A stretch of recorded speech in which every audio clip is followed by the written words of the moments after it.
Hey, what's up, everybody? Happy Friday. Hope that you have had a great week and you're ready for a little bit of Friday wrap-up action. We're going to let it rip here. Right off the bat, we got a great comment here from Damien. I appreciate it, man. He says, nearly a year ago, I was introduced to your show by the Boxing Rant. Another reason why I will always appreciate them. This is hands down my favorite show going. And just wanted to say thanks, mate, from Australia. That's awesome. And then him and Aaron, also a fellow Aussie, on the chat, going back and forth about buying tickets for the rematch between Devin Haney and George Kambosos Jr. I thought that was pretty interesting because we'll be talking about Mr. Haney a little bit on this show. So, look, there's not a whole lot going on this weekend, right? A little bit slow right now in the schedule. There is a fight card tomorrow, a couple of good fights on that top ranked card, but nothing major, nothing huge. However, I think it's be again fun card, but other stuff starts to come up in the boxing universe when there's not a huge event to talk about. And the next big event is with Canelo and Golovkin, that rubber match that's coming up next month. So it's always the same old kind of thing. And this week, ratings came up. So let me share my screen because I know you guys just love talking about ratings, right? That's your favorite thing to discuss.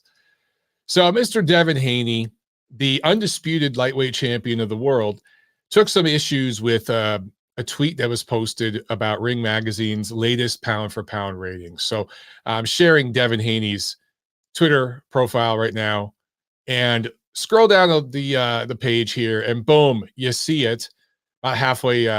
Let me see, make sure I got it. Okay, you guys can see it. So somebody posted the Ring Magazine pound-for-pound rating updates. And boom, there it is, right? We got Alexander Usyk #1. That was the big change. We put Usyk back at #1. And Devin Haney quote tweeted it and said, this Ring Magazine can keep their belt. The Ring Magazine can keep their belt. You won't see me with it before or after this fight. So, yeah, there's some bad grammar there because you won't see me with it before or after, whatever. Anyway, so he obviously is taking issue with the fact that he's not rated pound for pound, right? And let's look at some other stuff here. He's giving Dan Rafael a happy birthday shout out because Dan Rafael says a lot of nice things about Devin Haney. In fact, if you scroll down his Devin's profile there's a retweet of Mr. Dan Rafael giving props to Haney for his shirt. So you can see right there the reciprocation. And that's why you have a fighter shouting out a boxing writer's birthday. You don't see that a lot. Let's see what else. There's another kid who tweets out, Devin Haney should be on everyone's pound-for-pound list. And Devin Haney liked that. He retweeted it. He adds, and this was all yesterday, I should mention. This was a Thursday evening. He said, the youngest undisputed champ of the 4-belt era and not on the pound-for-pound list. This is crazy, especially when guys who don't even hold the Ring Magazine belt currently made the list. Get the F out of here. Okay, so this is a popular talking point, and I can understand why a lot of people would look at it and say, wow, this guy has a Ring Magazine title. He's the undisputed champ at lightweight, yet he's not on the current pound-for-pound list. What gives? And of course, this controversy, if you will, led to a bunch of hate of everyone's favorite fighter. I'll share my screen again.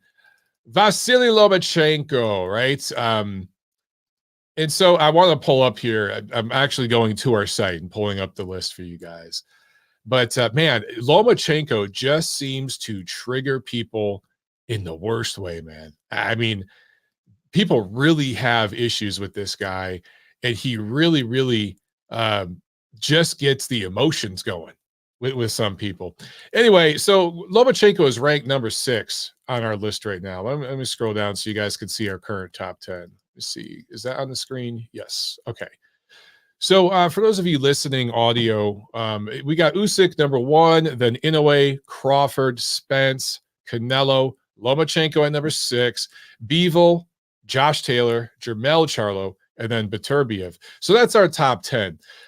So over the last 24 hours, there has just been this debate on boxing Twitter, because there's not a whole lot to talk about otherwise, I guess, about Ring Magazine's ratings and how we're biased and how we just love Lomachenko. So I had to troll a little bit today.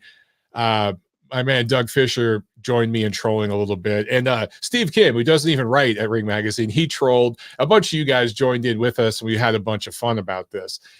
Let me just state for the record, for like the 100th time, I am totally cool with removing Lomachenko from the top 10 right now, and I've talked about this on my platform for months, and I've brought it up to the Ring Ratings Committee for months. I've talked about this multiple times.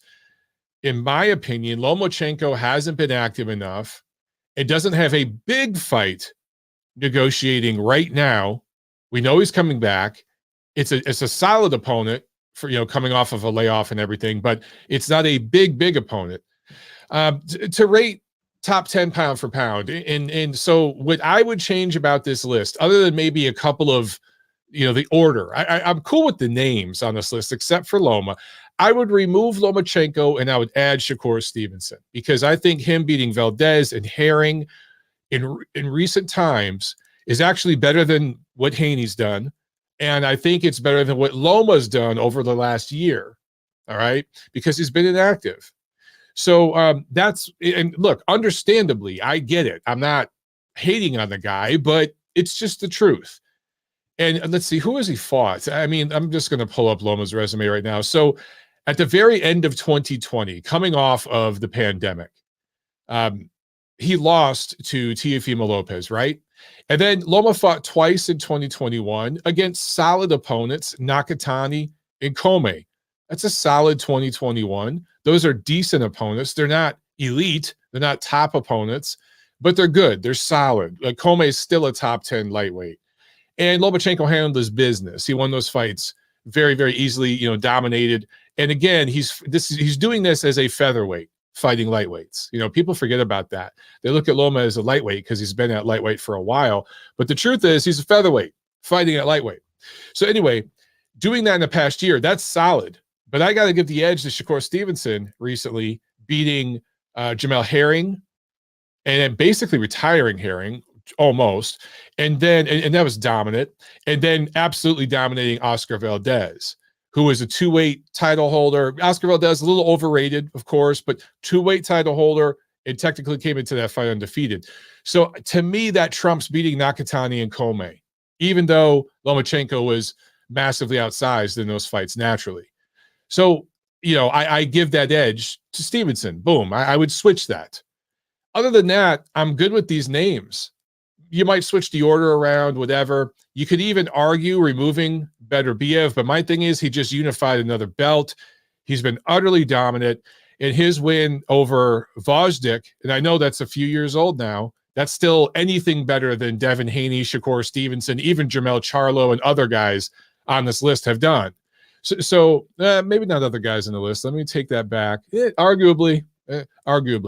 So Beterbiev at number 10, fine. But if you wanted to remove him and put somebody else in, okay.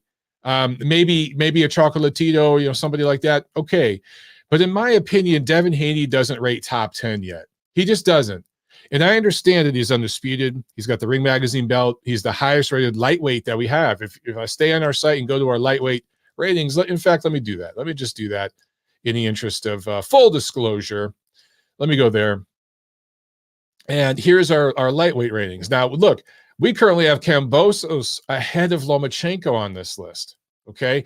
And of course, Teofimo Lopez, he's at 140 now. So we don't rate him at 135, which, Lomachenko lost to a guy that's currently at 140 and will end up at 147, to put that into perspective. And it was very competitive and almost won that fight. It's not as if he was dominated, right? So people will look at this and they don't understand how we can have Lomachenko 2 spots behind Haney at 135, yet Haney's not on the pound for pound list and Lomachenko is. Even though technically, I will again add, I don't have Loma in my top 10. He's like number 11 or 12 right now on my list. He's the top dozen or so, but he's not in my current top 10. However, this is a democratic process with contributors all over the world. Okay.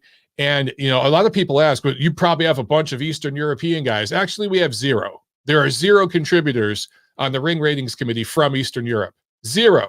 The closest is me because I'm part Eastern European, but I'm American. So like it's a very diverse panel from people all over the world, not including Eastern Europe is not included. Okay. So before any of you try to go there, because I keep hearing that we have this Eastern European bias at Golden Boy, which is hilarious. It just doesn't make any sense. And, you know, I mentioned Golden Boy. You see the trolling because everybody keeps saying you're owned by a promoter, right? You guys are owned by a promoter and they influence your decision making. What Eastern European fighters does Golden Boy Promotions promote? Who in the executive positions at Golden Boy is Eastern European? It's headquartered in Los Angeles, and Golden Boy's primary marketing demographic is Mexican American fans. You know, so if Ring Magazine was biased and controlled by Golden Boy, how would we be biased toward, like, Ryan Garcia would be on our pound for pound list, Andy Ruiz would be on our pound for pound list, David Benavidez, you know, guys like that. So it just the trolling from people makes no sense. I even saw one guy today as he was getting into it with Doug Fischer, and he said, you guys don't even rate Charlo on your pound for pound list. And Doug goes, actually, we do. It's like, we actually do. He's number 9 on our pound for pound list right now. These guys don't even look at the site. They don't even read the magazine that they're criticizing us. Anyway, the whole concept of pound for pound, people, is that you don't look at just one weight class. You don't look at just one fight.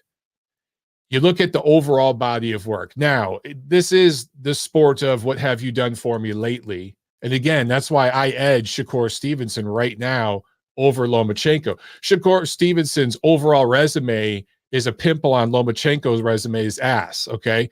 But over the last year, I give the edge to Stevenson. But in comparison to Devin Haney, even Loma's recent resume is just as good. It's right there on par when you consider the overall body of work, the winning titles in 3 different weight classes, and yes, the amateur career comes into play, the Olympic medals, all that stuff, and then the rate at which Loma did all this within, you know, half the amount of fights Haney has had. He was far more accomplished. Devin Haney has beat one top fighter. Okay, I actually rate the Joseph Diaz Jr. win as Haney's best win. That's probably the best fighter pound for pound that he's ever defeated in terms of when he fought him and everything else. I get that he beat Linares. Linares was absolutely shot. Loma had beat him 3 years before. So I don't rate that win very highly. And Kambosos is a good, solid fighter. He's probably not as good as Joseph Diaz Jr. Probably not. At least not in a pound for pound sense or in an experienced way. Kambosos got one big win over Teofimo Lopez.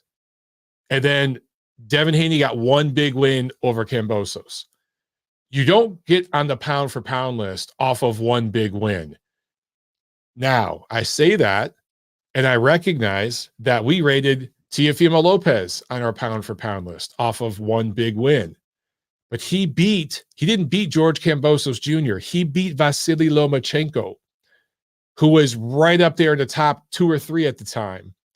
Also, Teofimo had a couple of other quality wins. You know, he had beat a couple of solid fighters before fighting Lomachenko. Not great, but solid fighters. Guys at George Kambosos level.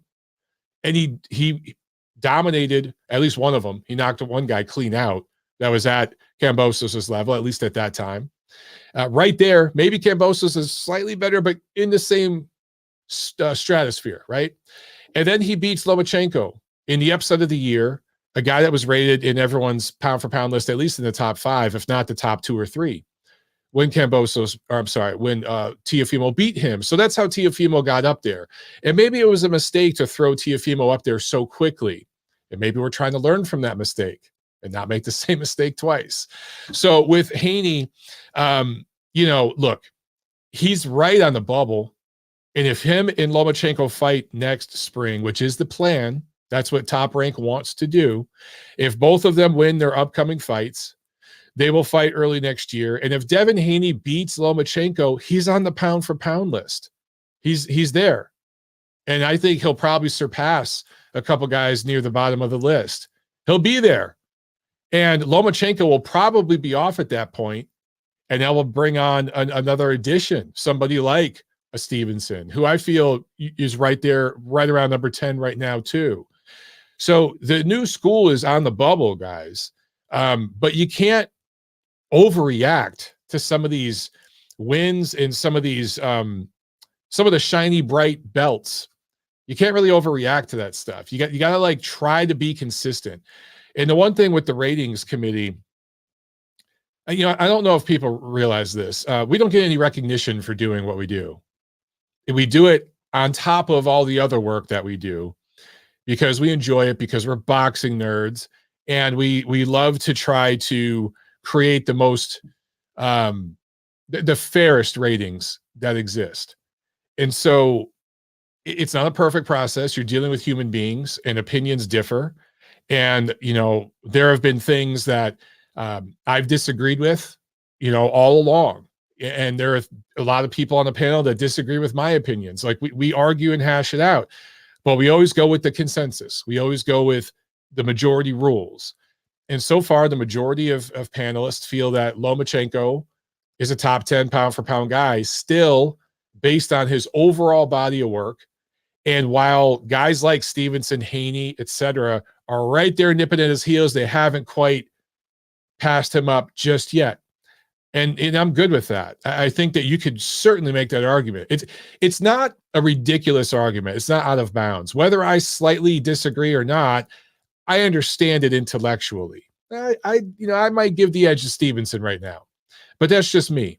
One guy I got to talk about this because.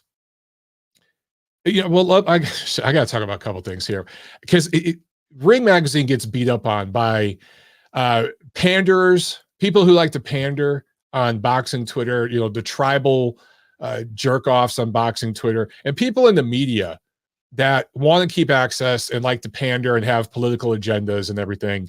And things get very tribal in the media as well, right? So I just want to make this very, very clear. First of all, the championship belts and our ratings, okay, unlike the sanctioning organizations who you have to pay to get rated, who you have to pay to fight on one of their events and for one of their belts, even if it's not for one of their belts, just to move up in their ratings and such, you have to pay a sanctioning fee, okay? Ring Magazine doesn't charge fighters a dime. We don't charge them a dime to be rated. It's something that we do as part of our coverage. It's something that we do as part of Ring Magazine. So when you subscribe to Ring Magazine, you're getting these ratings and all this stuff, and you can rest assured there's no pay-to-play scheme going on, okay? There's no regular belt. There's no interim, super, diamond, gold, silver. None of that shit exists. We have one champion per division. Several divisions don't have a champion because we feel no one's earned that right yet. So there's several divisions that are just vacant. How many sanctioning organizations can you say that about? In fact, just about all of them have multiple champions per division now. So we don't charge fighters to be ranked. We don't take money from promoters or networks or anybody to bump anybody up. We don't change our rules for anybody. We don't do any of that. And then the belts themselves, we cover that cost. When I say we, I mean Ring Magazine pays for the belt. There is a boxing equipment, a boxing apparel brand company that prints our belts, that produces them for us, and we pay them for that. We pay for that service, and they specialize it for the fighter with their name and all that good stuff, and then we deliver it to the fighter. And 9 times out of 10, we try to deliver it in person. Whether it's usually Doug Fischer or Tom Gray, but there are other folks who have delivered these championship belts to the fighters. We try to do it in person, but every now and then maybe it gets mailed to them, whatever. But they're never charged for it. These fighters are paying for every other belt they have in some way, shape, or form. And I know Devin Haney's father, Bill Haney, says, well, we don't pay for these belts. The promoter pays for it. You're still paying for it, Mr. Haney, because that's money that the promoter could be paying to you, but they're spending it, instead of giving you 10,000 extra dollars or whatever, they're spending that on all the sanctioning fees and whatnot for the belts and the sanctioning organizations. You're still paying for it, and you've been paying for it your whole career. So to disrespect the Ring Magazine's belt, I just find it particularly interesting, because we're the most fair process, and literally every other organization is a pay-to-play scheme. And by the way, that includes other media outlets. Seriously. ESPN. Seriously. Those are pay-to-play schemes too. They may not be as bad as like the WBA or something like that, but trust me, there's still money involved there as it relates to clicks and things like that. So we don't do that. We have the most fair process out there. Some of you guys like the transitional ratings. There's one other organization that maybe I'd put right up there with us in terms of how their process goes. But some of their ratings make me scratch my head sometimes too. But that's about it. You know, it just, we don't charge anything. In fact, we cover the price. If you want to think about it, the parent company that owns us, that we get bashed about, they're the ones paying for fighters of other promotional outfits to have this belt. Is there any other outfit in boxing that does that? So there's that. And then also, I wanted to hit on one last thing, and then I'll move forward. Somebody on Twitter, a guy who I blocked a long time ago because he has an agenda and he's just a bag of shit. Not even going to name his name. And there's several I could call out today that I've seen tweet over the last 24 hours as it relates to this. But one guy tried to insinuate that when Canelo Alvarez tested positive for clenbuterol, that Ring Magazine refused to strip him and left him in our ratings because at that time, Canelo was a Golden Boy Promotions fighter, and the brass at Golden Boy didn't want him removed. That is absolutely false. 100% false. And in fact, I got to stick up for Doug Fischer here. I admire Doug a lot. And there's things that he does that I think inspire me to try to be better at what I do. And one of the things that really, really impressed me, and this was, I still lived in LA when this happened, but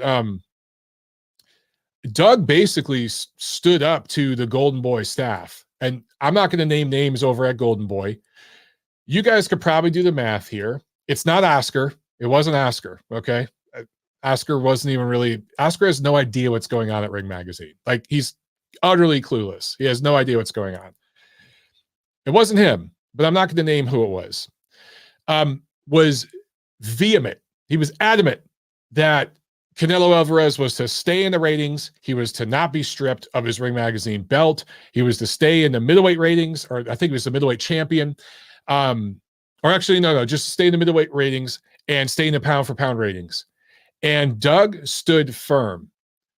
And this was at a time where there were certain people that worked at Golden Boy who no longer work there, thank God, because they weren't boxing people and they were tarnishing the brand a bit. But they were powerful people that didn't necessarily get along with Doug. And I'm talking specifically about Ring right now.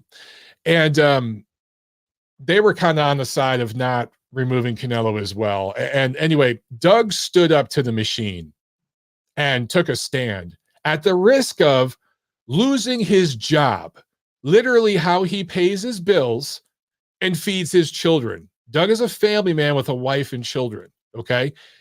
He put that on the line to take a stand, saying, listen, the Ring Ratings Committee wants Canelo off the ratings. By the way, there were some people that used to be on that committee that wanted him to stay on.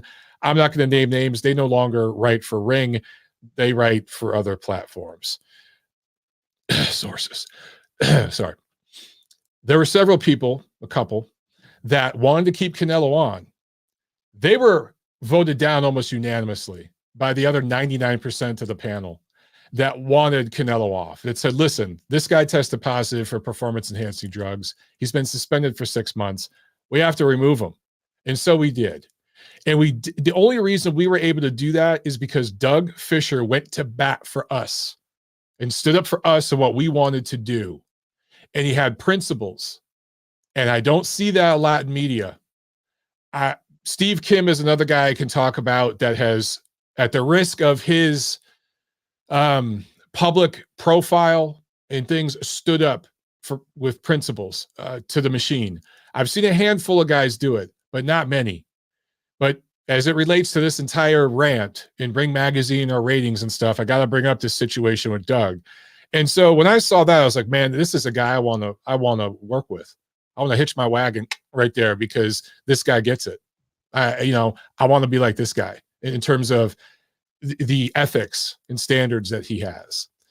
So I just want to put that out there because I saw somebody tweet something, that was just completely false. And there were a handful of people that retweeted this, and some of them loosely gripping onto the last vestiges of their work in boxing media, just by the foreskin of their dick, barely grasping on. And so the only platform or two that will even talk to them anymore, they just pander and grovel. So they retweeted that kind of stuff.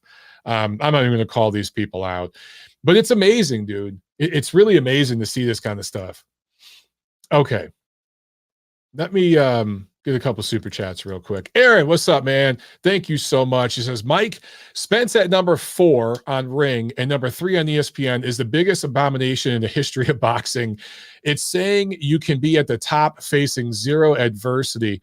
Look, Aaron, I hear you. And this is another example where personally, I'm cool with Spence being in the top 10. He's in my top 10. But at number 4, being in the top 5, I think that's too high. He's done all of his work at welterweight, and it's not as if he's been thoroughly dominant when he has faced the best opposition. But he's American. I don't know how else to describe it. That's why he's there. I'm good with him being in the top 10. 4 is a little high. 3 at ESPN. ESPN's list, by the way, is a joke. I think they have Spence above Usyk right now. You want to talk about bias? There's other words I can use for that, but ESPN's an absolute joke. That's not a sports network anymore. 1 foot at the doors. Thank you so much for the super chat. He says, just want to show some support. They get emotional because the truth hurts to those living a lie.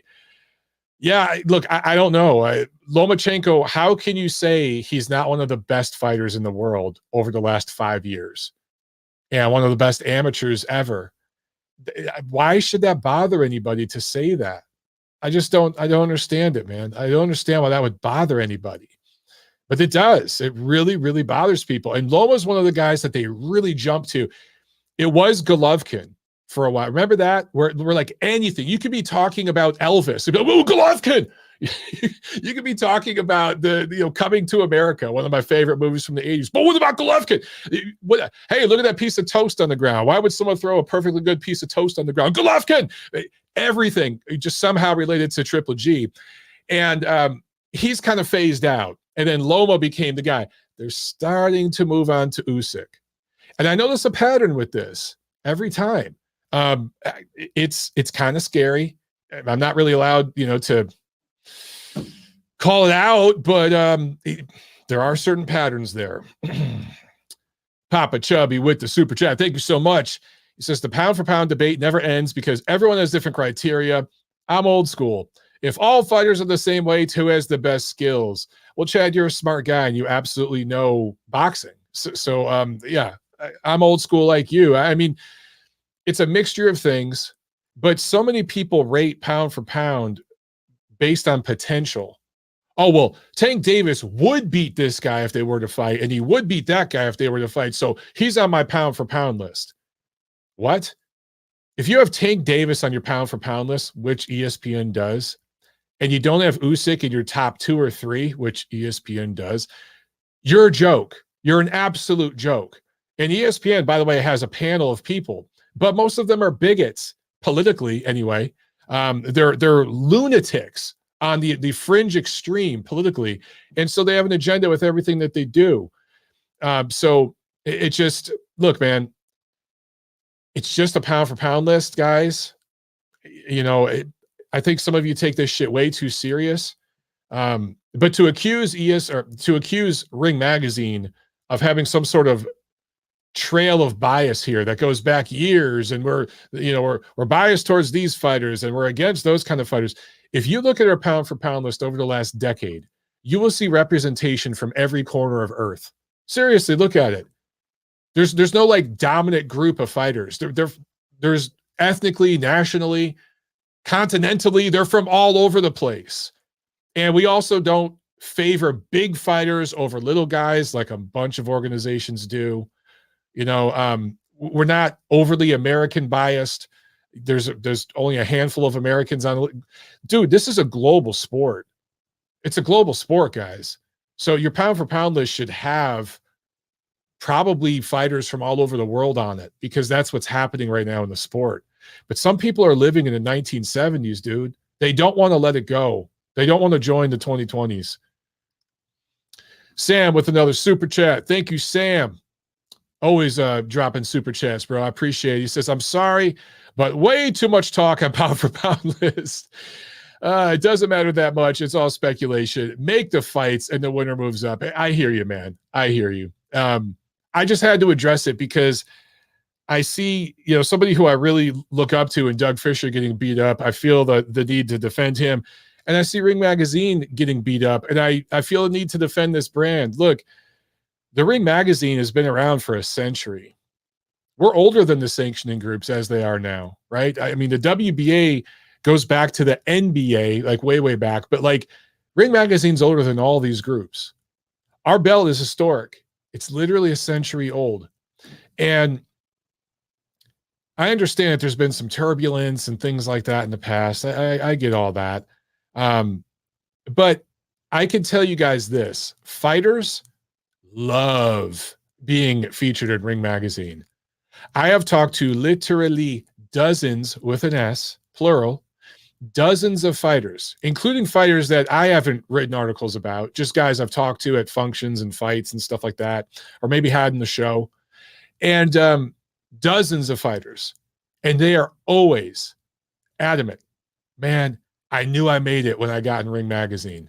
Oh, it was so cool when I saw my picture in Ring Magazine, or I saw my name, or I saw myself in the ratings in Ring. That was awesome. I grew up seeing that shit.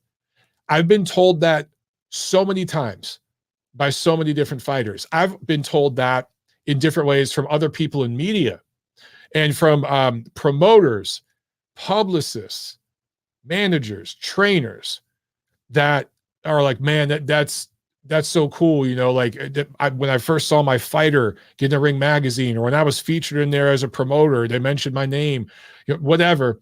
They're always proud. It's a big, big deal. People respect this platform. They respect it. And some people just want to hate. It is what it is. Sam with another one says, not you. Oh, he says, not you, Mike, but in general, too much pound for pound talk. I hear you, man. This is, my Friday shit talking show. So I have a little fun on here. I could go and like show you guys all the tweets that I've been posting. So I'm not going to do that, but, all right. So Mr. T here says the Ring Magazine under De La Hoya is a joke. So this is the common thing, and he's posted this actually several times in the chat. But so Mr. T, assuming that is your real name, and you're not an alt account from, there's a handful of you guys, assuming you really are a person. Listen, Ring Magazine is not under Oscar De La Hoya. We have a completely separate staff. We are owned by that company, but our staff is 100% separate than Golden Boy. Oscar De La Hoya, Bernard Hopkins, Eric Gomez, etc., have literally zero. That means nothing, okay? As in zero to do with Gold or with Ring Magazine. Nothing to do with it. I report to Doug Fischer. That's my boss. It's not Oscar. I've talked to Oscar for like interviews, and so I've talked to Eric and B-Hop for like interviews for fighters and stuff, and like pieces and stories that I was writing on for certain fights and promotions and stuff like that. But in terms of the ratings process and like all this different stuff, the only time I've ever seen somebody try to interject was with that Canelo situation that I brought up. That was it. And that person was shouted down by Doug Fischer. They have zero to do with anything Ring Magazine does. Literally anything. I don't know how much more clear I can make that to you. But Mr. T, if you're a fan of ESPN or the PBC podcast or DAZN and the media work that they have, or several sites I could name, but I won't get into all that are kind of indirectly getting paid through channels of parent companies that PBC reports to and it pays up to. If you're a fan of any of those people and their outlets, they are far more compromised than you realize. Pay to play, brother. Pay to play. Okay, let's we got one phone call here. We got Thad here. Let me jump to his phone call, see what he's got to say. Thad, what's up, brother? How you doing, man? Hey, Mike, I want to shift focus here, because we could be arguing pound for pound lists like we could argue cooking, lists for what pies are the best. But before I get to that, ESPN, it's the Eternal Sports Pro Network or something like that. Well, I think it's the entitlement sycophant propaganda network. I like that. Everything they do works today. That works. Yeah, you could also throw in other names for the acronym. It's just a joke, and that pound for pound list is insulting. Yeah. But I think the Ring pretty much gets it right. But my whole thing here is Devin Haney and the Haney family in general, and I do bring up his father in this because I think a lot has to do with his father drumming up a lot of this unnecessary banter, and it's for a reason. It's very calculated, and I'll get to that. Now, with Devin Haney, you see a lot of misdirection. You see a lot of propaganda put out there. And it all stems from my belief that he's trying to angle for a way to weasel out of a Lomachenko fight. I truly believe that he does not want to fight Lomachenko. His father knows who that style can beat. And in the past, we saw when Teofimo was upset by Kambosos, there was a clip where Kambosos released. Haney and his father were hugging, celebrating that Kambosos won against Teofimo. You can read into it how it looks to you. My take is that they believe they could beat Kambosos. I don't think they believe they could beat Teofimo Lopez. So a lot of it stems from matchups, and you saw it. Kambosos' style had no answers for a jab and grab and hold style like a John Ruiz or Andre Ward. He wasn't able to stave that off, and that's on Kambosos. Okay, so when you look at Lomachenko's style matchup versus Haney's a classic jab, grab, hold, defensive style fighter that does not like to get hit. Lomachenko, all of his strengths cancel out what Devin Haney can do in the ring. Okay, it's a matchup nightmare for Haney. He doesn't have the power to keep Lomachenko honest and off of him. They know this. They don't want to fight him. Okay, and the excuse is going to be, well, Lomachenko was coming back from war and he didn't want to fight us straight out. That's a lie. Because number one, he had a rematch clause that was kicked in 2 weeks after the original fight.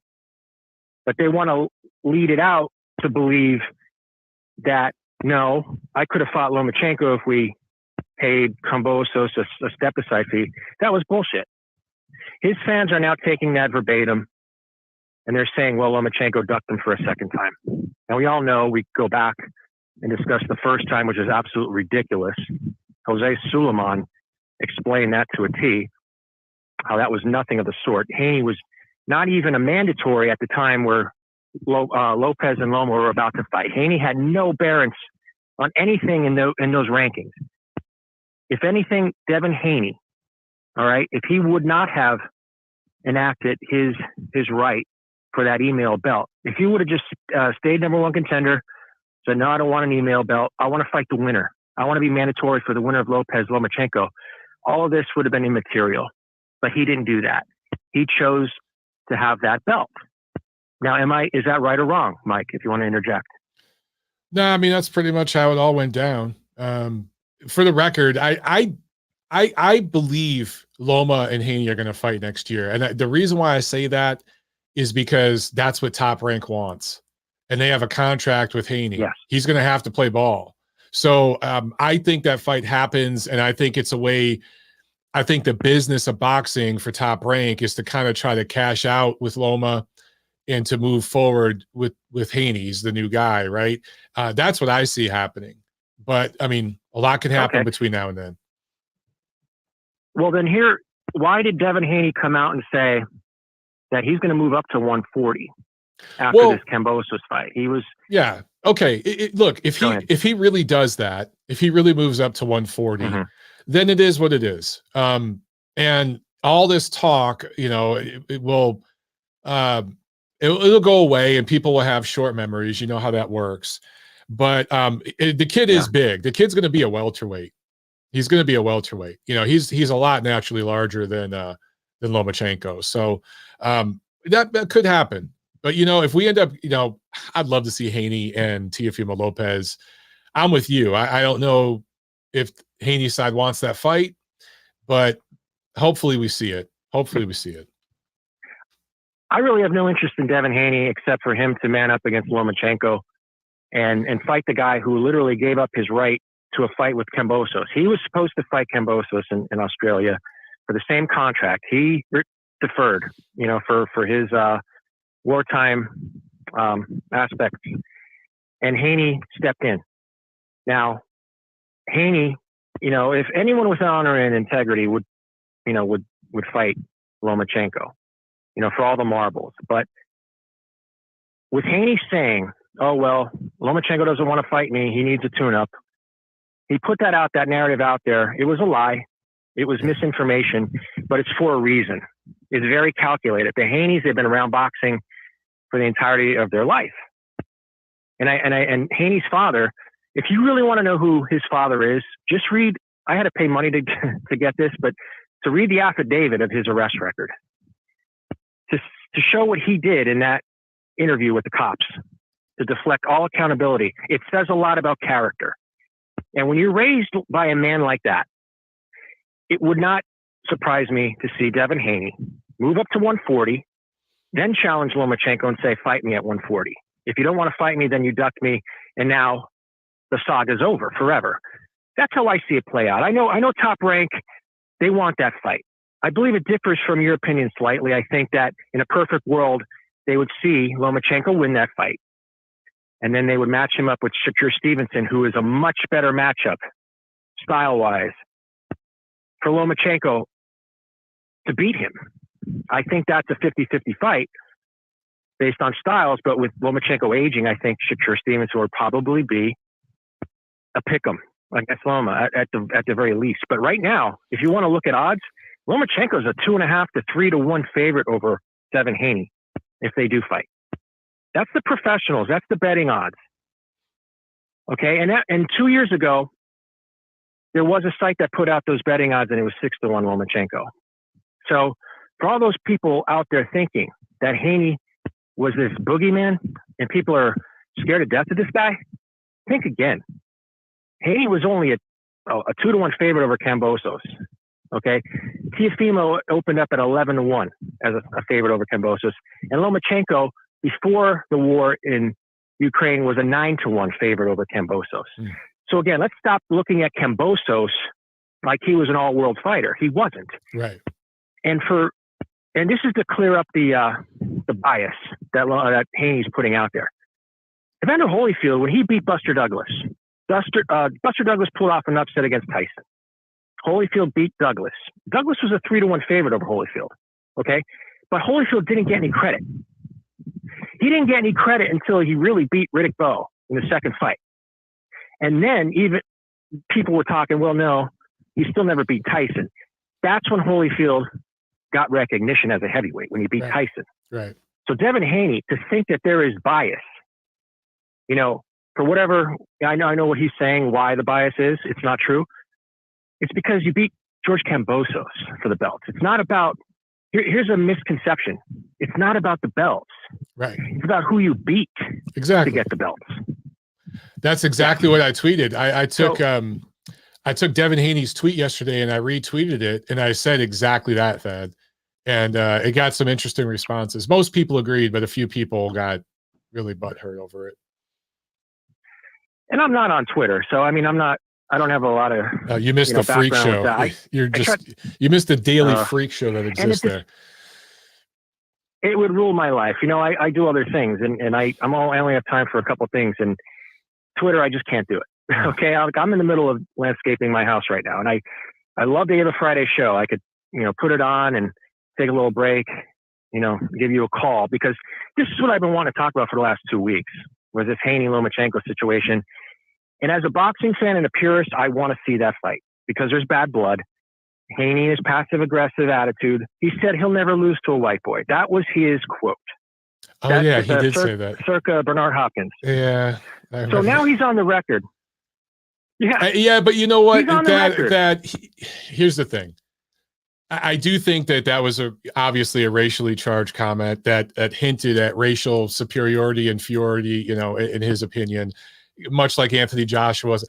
But he's a young kid raised around people who thought that way and felt that way. You got to remember, he spent a lot of time around Floyd Mayweather and stuff. But the kid owned it and apologized. The kid did it. And I know it was a canned apologies, but the kid owned it and apologized. So I'll give him that.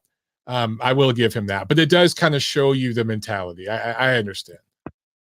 It does. And believe me, hey, you say what you say if you believe what you believe. I'm fine with the comment. Okay. I'm not fine with the fact that you talk like that and then you're going to try and talk around fighting the man. Step up and fight the man and prove what you said. That's all. Hey, if you beat him, then great. Then you could brag about that. Mm-hmm. Good for you.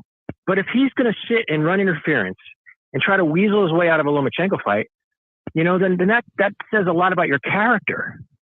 That you're going to make those types of innocuous comments and then back away from them. It just shows a lack of integrity, a lack of honor. And again, I track it back. Well, let's give the kid a chance. Let me say this, Thad. Let's give the kid a chance. Right. You know what I'm saying? Let's see if he fights him. And if he fights him next spring, cool. But if he does move up to 140, if he suddenly can't make 135 anymore after talking all this shit and running all this interference, as you're saying, I'll be right there with you to criticize. The bottom line is this. Yeah. And that's still his best win is probably Joseph Diaz Jr. That's probably his best win. And Joseph Diaz Jr. is a blown up featherweight. Good fighter, Olympian, but a blown up featherweight. So if that's your best win, it's not pound for pound. That's it. And you're the champ right now, lightweight. But a lot of that was things working out. It was convenient timing, right? And I think that boxing fans and honest boxing media, knowledgeable boxing fans and honest boxing media will recognize that and talk about it appropriately. And it's not hating or anything like that. It's just telling the truth. It's just delineating through all the bullshit. Yeah. And that's really it. That's my opinion on it. That's it. Yeah. And I'm putting it out there just, not to be a drama queen or any, drum up that kind of talk, or I don't believe in that at all. Okay. For any, person or demographic. It's all about the man who you are and how you're raised and what you put into something. That's what wins and loses. Okay. But the reason I put it out there is because the fans need to speak up and to say, no, that doesn't work. You talk when you beat the man. You talk when you fight the man. You'll get credit. I'll give Haney credit if he gets in that ring with Lomachenko. The first bell rings, boom, he's got credit. Absolutely. That's all that we want is the fight. I just see it, for what I think is, preparation to duck. I hate, having these premonitions, but this is what I see. And if it goes down that way, forever in history, there's always going to be that stigma that's unfairly posturized with Lomachenko for the reasons we all know. Okay. So as a boxing media member, I want people to talk about this, to hold Haney accountable, just so the fans get the fight. Okay. And before I leave you, Mike, I think this weekend, Pedraza and Comey, good entertaining fight. close fight. I think it's Pedraza wins 96-94 on the scorecards. Comey always just, you know, he's a good fighter, but it just seems in the biggest matches he comes close, but no cigar. So I know Pedraza's like minus 150 to win by decision. I like that. If you want to bet Comey, there's only one way to win, and that's probably by a knockout, but you're getting plus 400 odds. So I think that's if you're looking at betting fights this weekend, there really isn't anything there. You have Big Baby Miller. Is that, you know, the American heavyweight? The good one, not the cheating piece of shit. Yeah. Right. Yeah, okay. I get them mixed up. I'm sorry. Yeah. The other big baby. Yeah. Jared Anderson. Jared Anderson. Yeah. Jared Anderson. Right. There's too many big babies. So he's like a minus 10,000. You have to put up 10 grand to win 100. So all those, the undercard fights are terrible, but the main event's good. Yeah. The main event's going to be entertaining. It's going to be one of those. Remember when our Corte fought Vernon Forrest? It was like two guys past their prime, but it was a good fight. Corte got ripped off in that fight, actually. But it was entertaining. It was a great style matchup. It was two old warriors. And again, Corte, he always got ripped off on the cards, believe me. Even though I thought the De La Hoya fight, he did get etched in the last round, and Vargas won. But, you know, he had a hard time. Too many close fights. So that's how I see it. Yeah. That's how I see it tonight. And, you know, then we'll get back in the swing of things in September. It'll be some interesting stuff. But, yeah. All right, Dad. Thanks for taking my call tonight. Yeah, man. And I'll be back to my landscaping. All right. Enjoy your landscaping. Have a good weekend. Have a good one. Man. Thank you. Peace. All right, there he goes. A couple of comments here. And by the way, Fab brought up a great point that Lomachenko, what Top Rank wanted was for Lomachenko to fight Kambosos next. That was a much bigger fight commercially, and that's where they wanted to go. But Lomachenko, a man of principles, wanted to help out in the Ukraine and turned down literally millions and millions of dollars against a guy that I think Fed mentioned he was 3-1 odds. It might have been more than that, maybe 6-1 odds. Lomachenko turned that down to assist his country at war. And because of that, Top Rank ultimately, Haney was the guy, and Top Rank signed him. They worked out a deal to have Haney in Kambosos fight, and you guys know the deal there. But originally, the first contact there with Kambosos was they were going to fight Lomachenko. That was where they wanted to go first because it was the most money. And Kambosos and his team thought that, Loma's past it, and they really had a chance to beat him. That was their first choice. That's what they wanted. And again, I have to say this. Lomachenko turned down millions of dollars and the chance to get all of his belts back to go help out in Ukraine. And it's crazy to me that there are people on Twitter and all this stuff bashing Lomachenko and other Ukrainian fighters saying, well, they're not in the front lines. They're not shooting at Russians. You guys are giving them too much credit. Like people saying this from their mother's basement, basically, who have never served their community at all in any possible way. I find that to be amazing. But I really, really hope that we do get Haney and Lomachenko next spring, because it would be undisputed, of course. I mean, right now, Haney is the undisputed champ.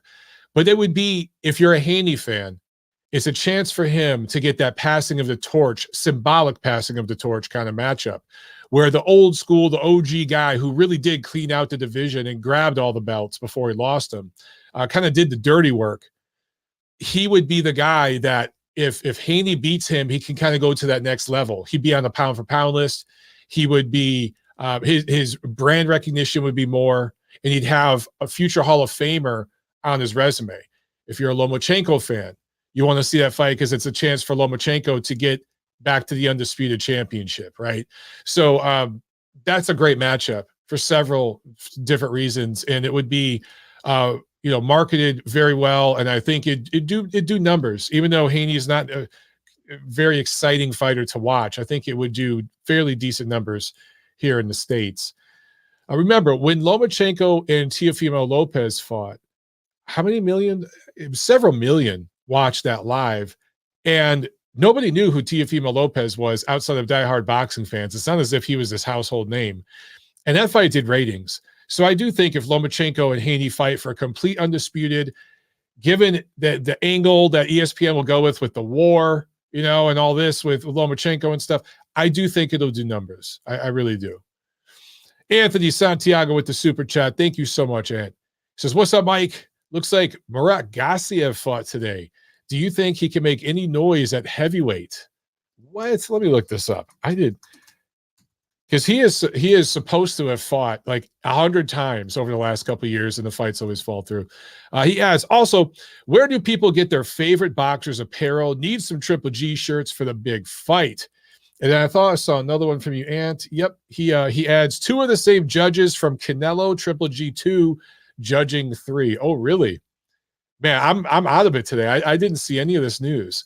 Well, first of all, Murat Gassiev, he is scheduled to fight today in Belgrade. Wow, Belgrade, Yugoslavia. Who the hell is he fighting? Corlus Welsh. I've never heard of this guy, but he lives in Atlanta. He trains here in Atlanta. Huh, maybe I should know him. He's fought a lot of fights in Latin America, this guy. Interesting. Well, obviously, I like Gassiev big in that fight, but why would they fight there? It's crazy, crazy, crazy. I don't know what to think about Gassiev, dude, because he's been so unhealthy and so injury prone. Power's there, chin's there, technique is there to make noise at heavyweight. Abso-freaking-lutely. He's a monster in terms of his raw strength and punching power and all that. So, you know, he's got some tools, but he needs to be fighting 2 or 3 times a year, and he hasn't been. In fact, since he lost to Usyk in 2018, he has fought twice. This will be his 3rd fight. He did not fight at all in 2019, fought just once in 2020, once in 2021 against very limited opposition. So I don't know what to think of him at this point, bro. Regarding the judges for Canelo Golovkin 2, let's see if I can find this out. Let's see. Canelo Golovkin 3 judges. Who we got? We got the Nevada State Athletic Commission has approved. Oh my God. Dave Moretti and Steve Weisfeld to score the grudge match. They both scored the second fight, 115-113 for Canelo.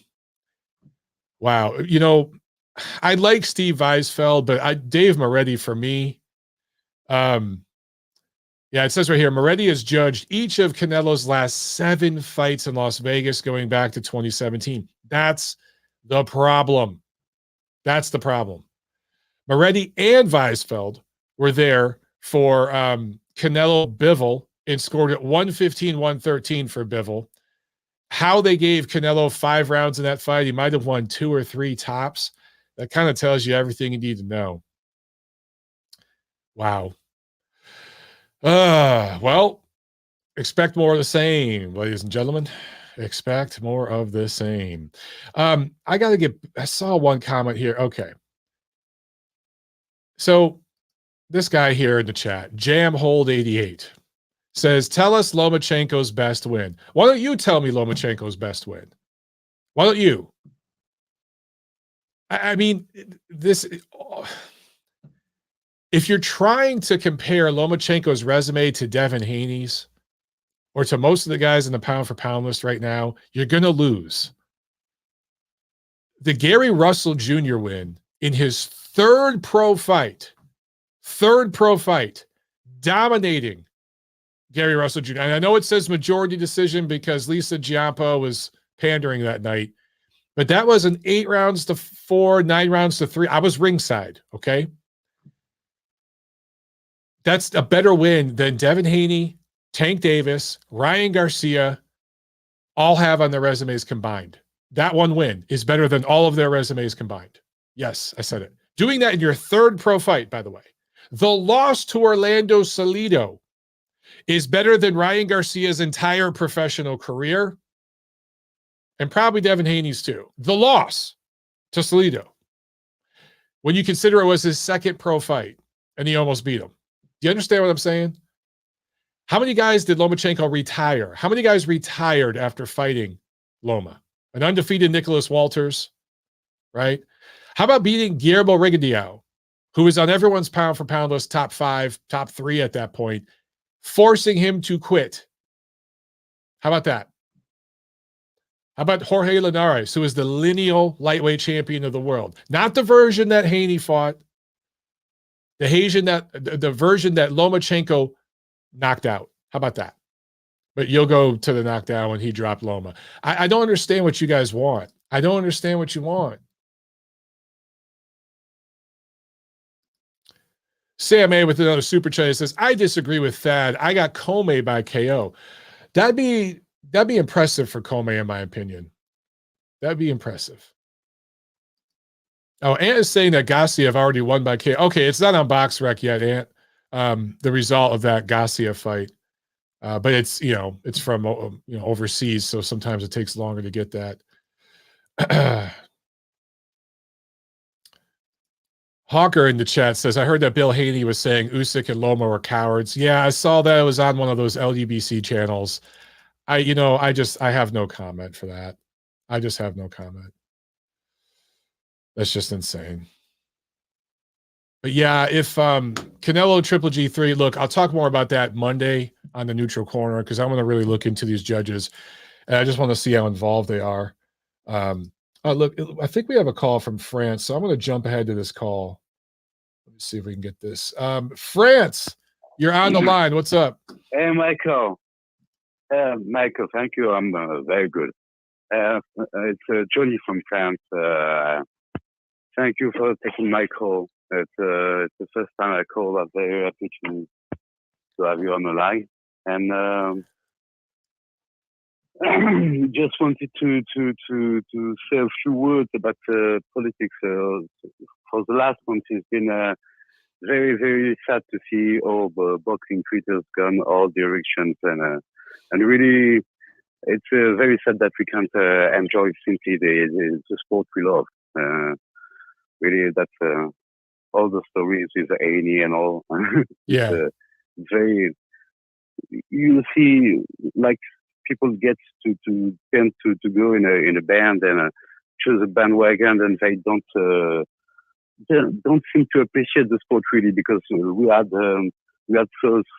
such a beautiful fight, The last fight with Usyk and Joshua was so amazing, and all you get to say is go on a racial basis. It's not good. It's not good. Sorry. Yeah, I agree with you. I completely agree with you, and it's really a shame. And I try not to talk about those sorts of things because it's honestly, to me, it's just boring.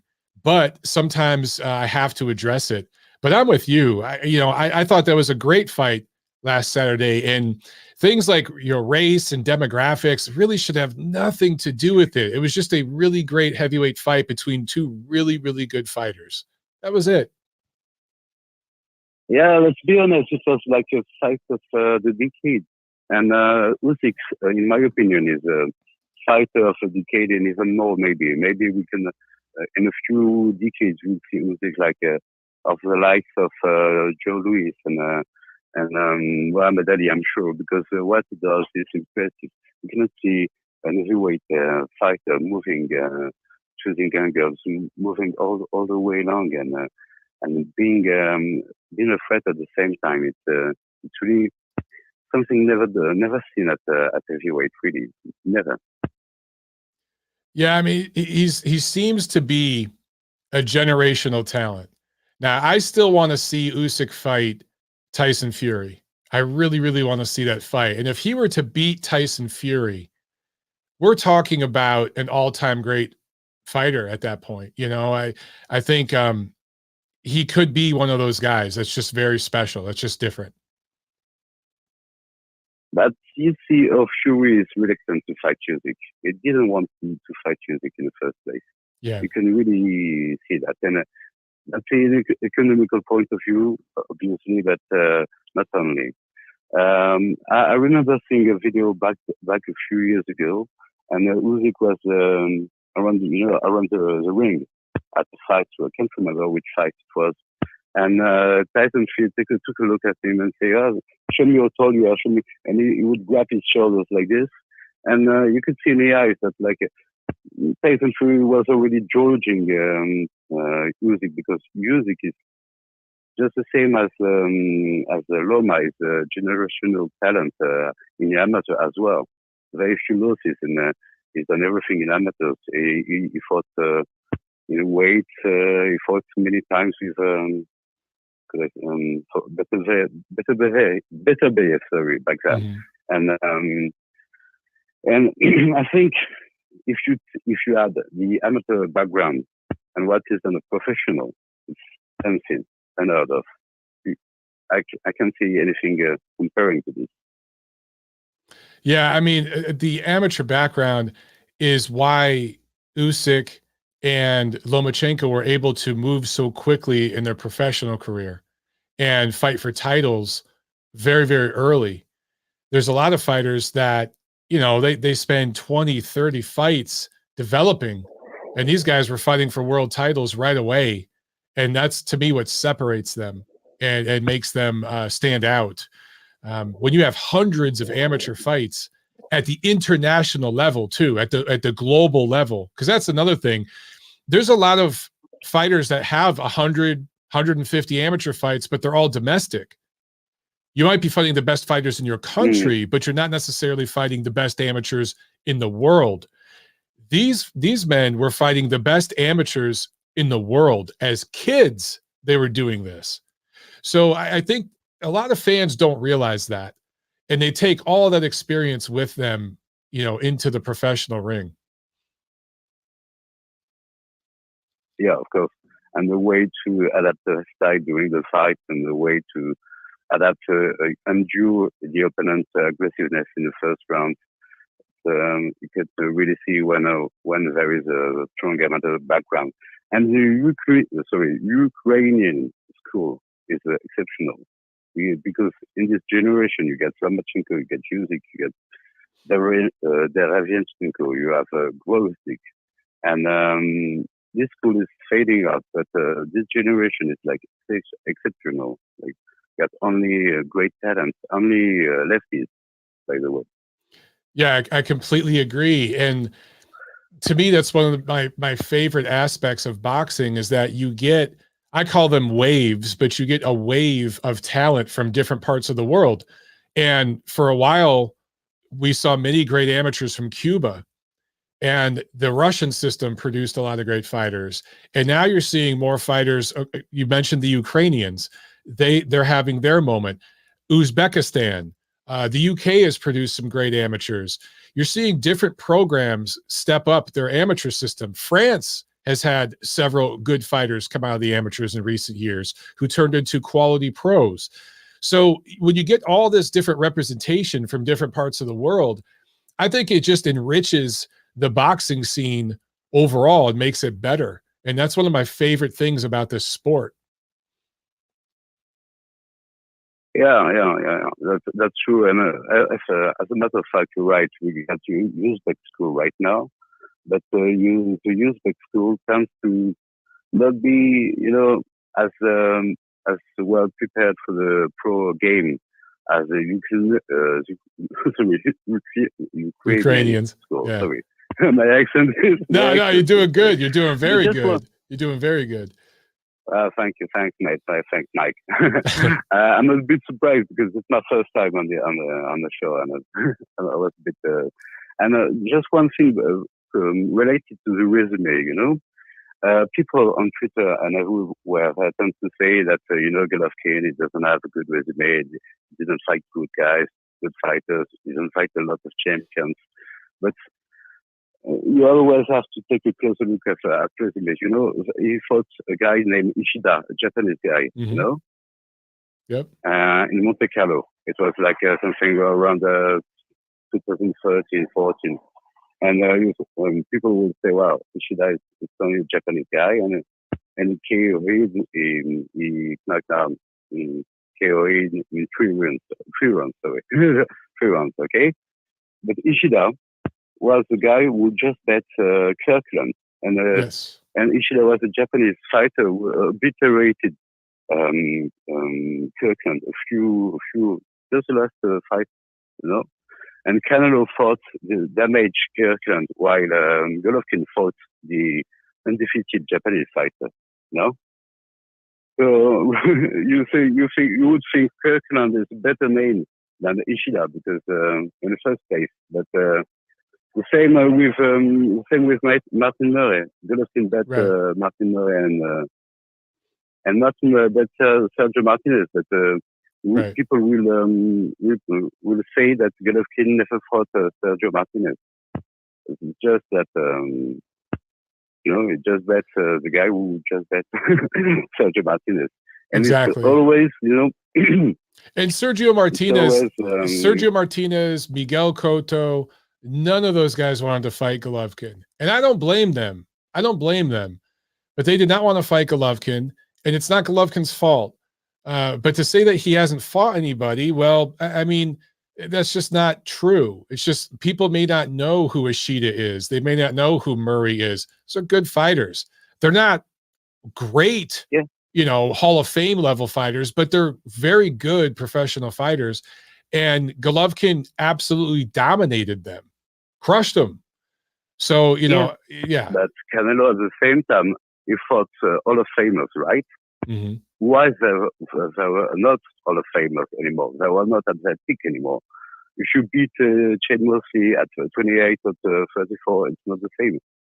No? Yeah, that's a good point. So you have Shane Murphy on your resume, and you have I don't know. You have Shane Murphy. Who do you have? Mayweather, but you lost. But you have guys that are on the decline already. Right. So it's names, but have already lost, already been damaged a little bit, and you had names and names on your resume.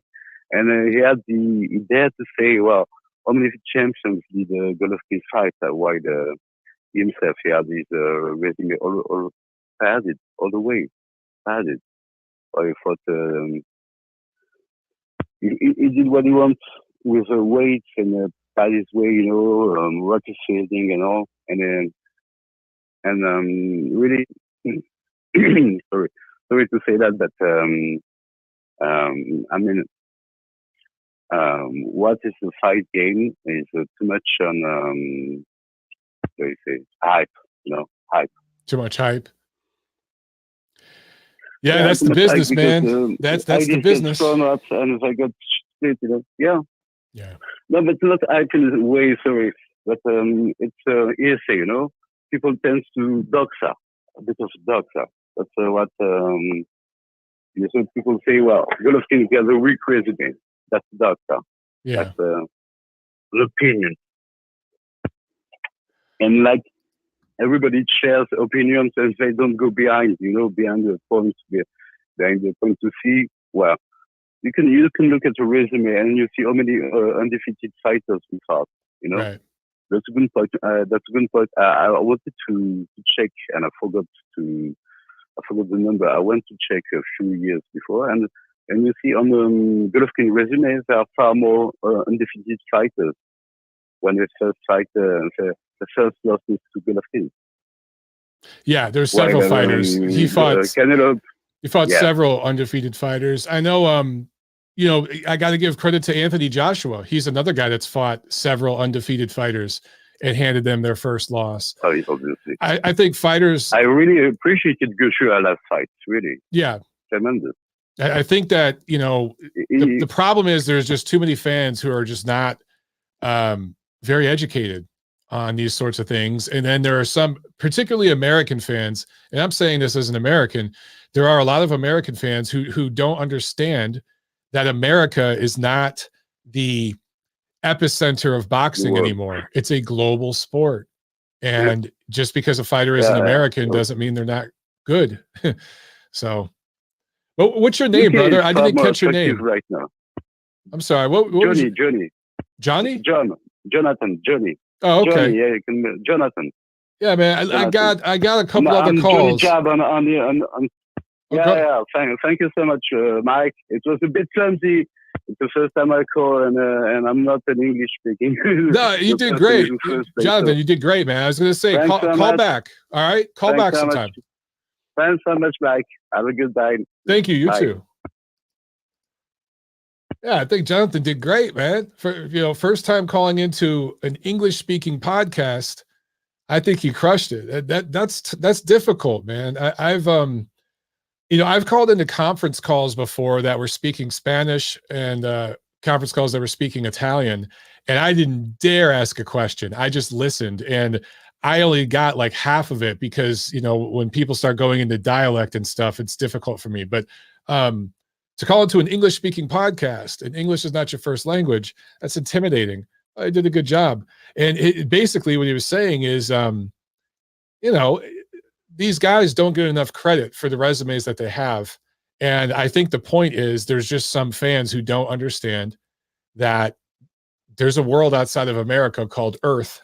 And there's a lot of great boxers from other parts of the earth. And people just got to open their minds. I think that there's just a lot of people who are kind of scared. There's just a lot of fear about maybe how things are changing a little bit in the boxing game. And that bothers some people. I don't know why. Sam with another super chat. Thank you, Sam. He says, hotels are gouging for the Canelo Golovkin fight. It's brutal. You know what, Sam? I'm so glad you brought that up. And this is something that I'll talk about in the coming weeks. I've been told by people in the know, I'll just put it there. I'm not going to put no names out. They are gouging for tickets to this fight, and it's not going to do as well as the other two. It's just not. This fight is coming years past the last one.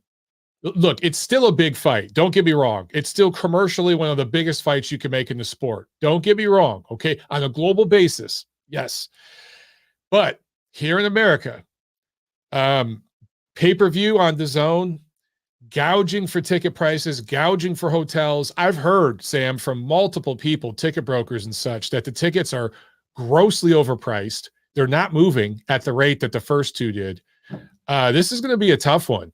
And guys, if you want to attend this fight, wait to get your tickets. Don't buy them right now. They're overpriced, and they're going to have to start slashing prices pretty soon. Trust me on this. I've heard this from multiple sources, okay? All right, listen, we have a couple of calls here, but actually we have a UK that's toll free. So guys, I mean this, we got to make these calls fast. Okay. I got to jump off here in a minute. So we got to make these fast. I can't be talking. And I know I've done several like 10, 15-minute calls on the show, but from here on out, we got to keep them quick. All right, let's move forward here. We got Tony on the line. What's up, Tony? How you doing, man? What's going on, Mike? Quick question. What do you think the chances of Usyk Fury is with the fact that Lewis Klitschko 2 never happened? I think Lewis knew that Vitaly probably was peaking and he was on his way out. And I think Lewis walked away at the right time. For Fury, he's such a lunatic. I don't know what to predict, but listen, man, there's probably gonna be over $100 million thrown in the pot, and they'll probably go back to the Middle East. I gotta believe that fight's gonna happen next year. I just do. Is it true that I hear that the Ruiz Ortiz pay-per-view is going to be on Fox and Fight TV? I couldn't tell you. I honestly don't know. Let's see. Okay. I can look it up real quick. Fight TV schedule. Here we go. Where's their site? Pro wrestling schedule. I didn't know they had wrestling. All right, let's look. We're going to go to Fight TV's upcoming boxing schedule. There's a bunch of shit I never heard of. Let's see, September. They don't have it on here, man. I don't see it on here right now. Oh, wait. They do have it.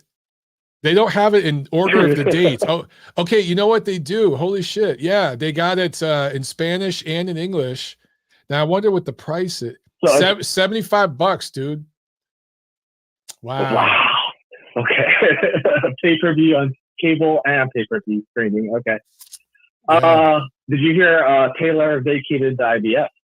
I did. Yeah. He's vacated all his damn belts, basically. He wants the IBF, WBO for sure. Oh, well, yeah, of course. We're Bob's organization. Yeah. But yeah, he's that's crazy. How do you like Ponce and Matias now? Probably. That's who? Ponce and Matias. Oh, okay. That's a good fight. I like Matias. I like him. Okay. Super Matias. I like him. That's a good fight. Yeah. I mean, they're not, Josh Taylor, but wow, man, I can't believe that pay-per-view is $75. Holy shit. Wow. I know. I just wanted to confirm, and you were the best person to talk about that. Do you think Broner ducked the Figueroa fight? Yeah. Because Russell's number 3 right now. I think Broner and I'm not couldn't make weight and just kind of is half checked out. And he's got enough money where he can do that. So yeah, I think so. All right. So with Russell being number 3 and Lipinus winning, it might be Russell Lipinus for the winner of Zepeda Prograis, it looks like. Dude, that'd be great. Sign me up for that. Yeah, 140's money right now, man. 140 is a good division. If these guys all fight each other, sign me up. Oh, next year, everyone will have a belt, and then there should be unifications happening as well, and see what Josh Taylor does in the end. The only thing Taylor I don't understand is why did... Yeah, most likely. Why did Hearn have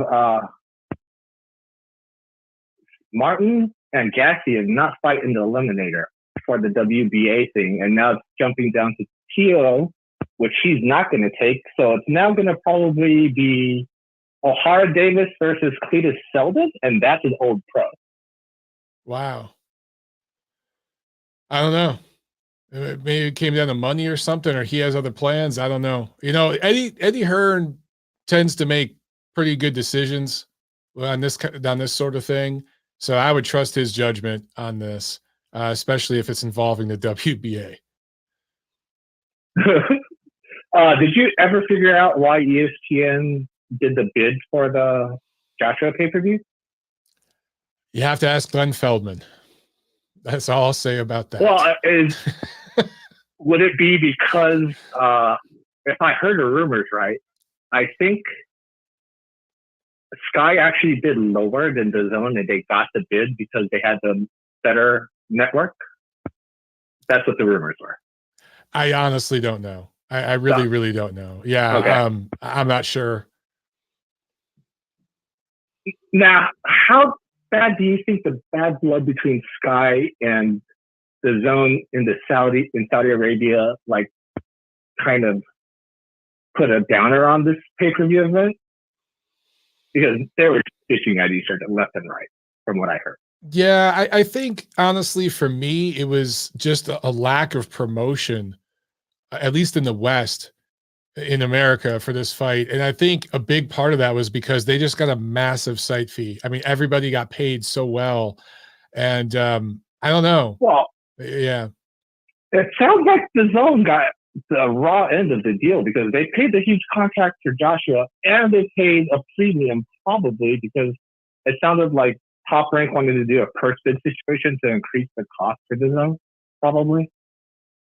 Yeah, I wouldn't pay put back that the past. TL, basically. I wouldn't put that past Grandpa Bob at all. Yeah, DAZN has made some just poor decisions, bro. That's all I can say. Okay. All right, and the last one is winner of Pedraza Comey versus Garcia. How do you like that?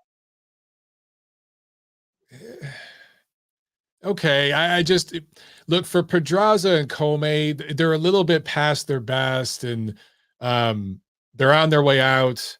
But for Garcia, it would be a quality. It'd be a quality name on his resume and a good building block kind of thing. As long as we didn't have to wait like 10 months for it or some shit. If we could get that fairly soon, yeah, I'm cool with it. Well, the WBA is trolling Garcia right now, making him number 1 in the lightweight division. Yes. So you can make it how you want. It's ridiculous. I know. They're just trolling. They just want the media attention to try to force them to make the fight. I don't. Yeah. All right. Thanks for the call. All right. Thanks a lot, brother. Have a good weekend, man. All right. You too, now. All right. I saw in the chat, Chad was saying, or Papa Chubby here in our chat was saying, his mom is Jamaican and his dad's French. I'm just thinking, dude, that you probably grew up with some good food in your house, because French people, pretty good food. Jamaican people, bomb ass food. I love some Jamaican beef patties and all that stuff. Man, you probably grew up with some good food in your house, man. All right, back to the phones. 631, you're on the show. What's up? Hey, Mike, this is Keith. Called in last Saturday. How's it going? Good, man. How you doing, Keith? Good. It's your favorite West Coast pineapple eating pizza. Pineapple on the pizza, bro. I can't do it. Hey, I mean, I get it. It's not for everyone. Maybe it's my dad's Persian. Maybe that's also why I like it as well, too. Okay, all right. But, yeah. All right, so your dad's Persian. Okay. Dude, that's good food too, man. You guys eat really good too, man. I love Persian food. I just love food, man. I love like every culture's food, man. You guys have some great food too. Same here. Where's your mom from? Yeah. But she's Italian. Her family's from Barletta, which is on the. So you're an Italian Persian. Holy shit. Okay. That's a hell of a combo, bro. I'm a Peralian, as people say. Peralian. I love that. That's awesome. Yeah. But I'll be pretty quick. Just a few points. So I spoke briefly about the fight last week. A positive outcome is, that's going to sound funny, is my girlfriend was a huge big boxing back in the day, but like many, she kind of got disarrayed by corruption, and she was very much moved by both of their. I mean, we didn't see Josh throw the ring out of the belt, which he did do, but she's kind of very much moved by their great sportsmanship. So it kind of put her face back in the boxing, more so because of Usyk, just because of his character. But going to the future, hopefully undisputed fight. I think ultimately, I mean, like we all say, Fury's kind of crazy. I think Fury will fight Usyk just because he does have a lot of pride and he's a quote unquote fighting man. Yeah, he's just going to try and bring the price as much as he can, because honestly, both of them, this is going to be the hardest fight of their careers. I don't think there's anyone else out there that's going to challenge them. Absolutely. And kind of go back to the point earlier. I'm not going to get delve too much into it, but I think just Americans in general, for example, like the caller from France, he spoke great English, and that was his first call. That's awesome. Like people from other countries speak English. Americans here, we don't. Like I know all of us, but it's embarrassing, right? Like most Americans only speak English. They don't understand any other language, and people from other parts of the world speak 2 or 3. It's crazy. Yeah, especially in Europe too, because a lot of businesses on the English, so people will know 2 or 3 languages, including English. Dude, I went to Shanghai, China for 2 weeks. I went to Shanghai and people spoke English to me in Shanghai, China. And I'm thinking, most Americans don't even speak good English. People in China do. It's just crazy, bro. It's crazy. Anyway, sorry. It is. And that kind of gets projected into boxing as well, too, from all different communities. That's a great point. I have a friend, he's Italian on the East Coast.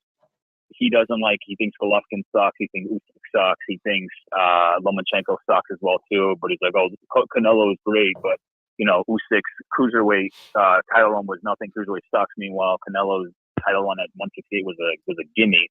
So just like people think backwards, and obviously we go into a whole, I would say, and I'll say the whole urban, not everyone from the urban community, but a lot of people from the urban community do not like Lomachenko, probably Usyk, and they don't even like Joshua as well too. And it's nonsense, because when you confront them with facts, it's like they get emotional. It's not just that community or demographic; it's a lot of people.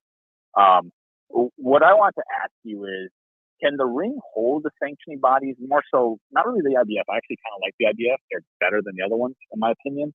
Can they hold like the WB, the other sanctioning organizations, kind of liable by pressuring the ABC, or is that not possible? The ABC is useless. It's unfortunate, but they're pretty much a useless organization at this point. But now, I mean, we really have no say. The only thing that we can do, like, we've made a couple of editorial decisions. So like when we write articles about a WBA title fight, we don't even call it a title fight if it's for a Reggie belt. We only recognize the WBA super belt.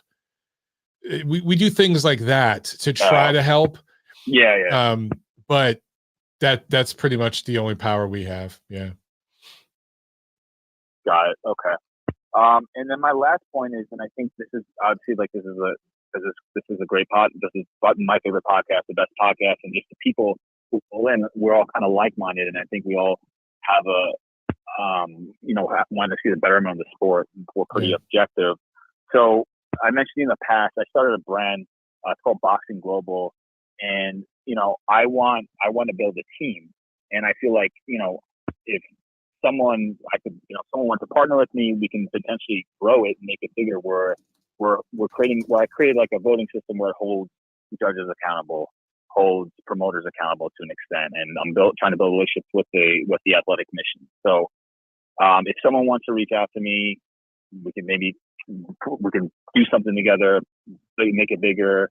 I'm busy. I know that people are busy, but feel free to at me. I'm Keith Yazdan on Facebook.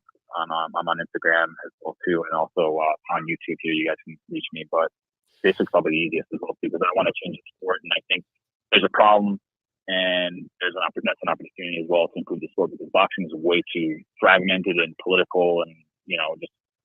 I look at the UFC and I look up and they have a huge fight, the weekend before. They have a huge fight coming up. Where in boxing, they have to pray years and years to get a fight like Mayweather, Pacquiao, or Spence Crawford, and it's sad. It's unacceptable. But are you in the chat, man? Because I was going to say, post your links in the chat so the guys can get to it. Are you in the chat right now? Yeah, I have. I will.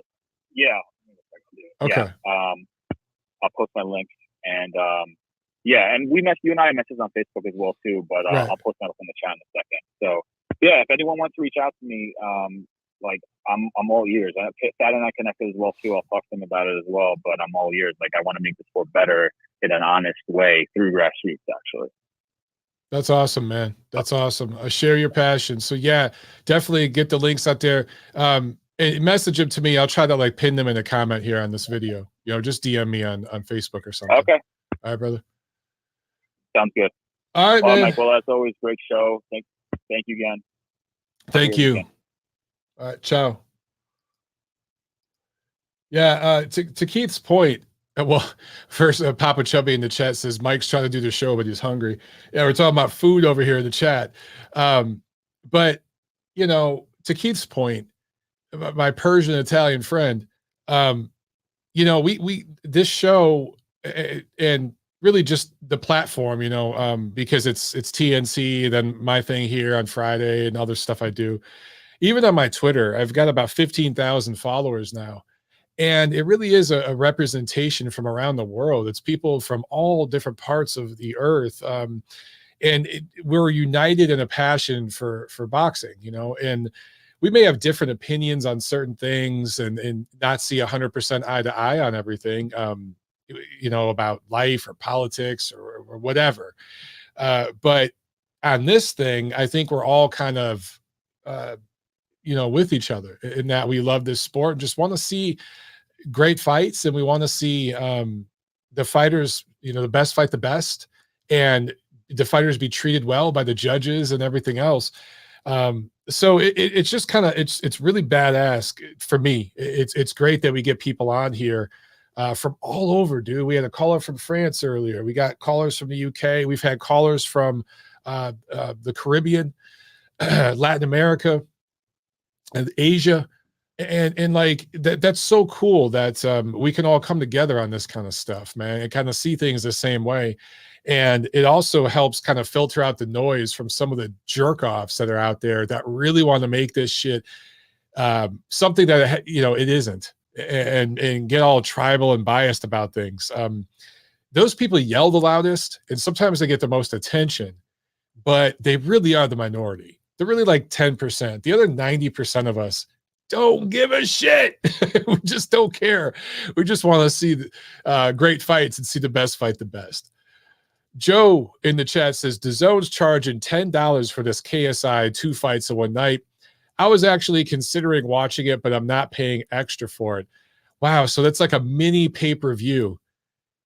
Joe, I got to say, that's kind of sneaky genius on their part, because the crowd that they're marketing to, because KSI is a YouTube guy, right? And so his audience is a bunch of teeny bopper girls and shit.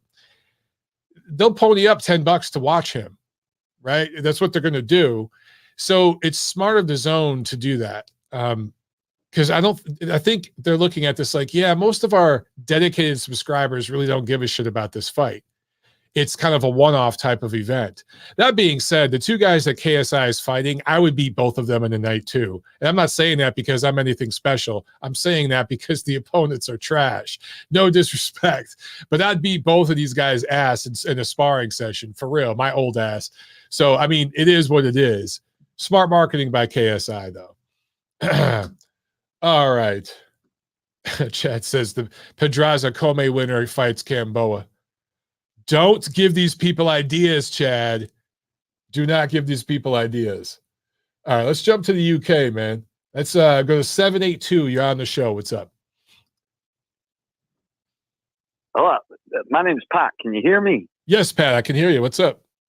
Hey, how you doing? First time caller from the good old UK, and visited America plenty of times. Love it over there. Love all the old boxing history. Just a couple of points to make.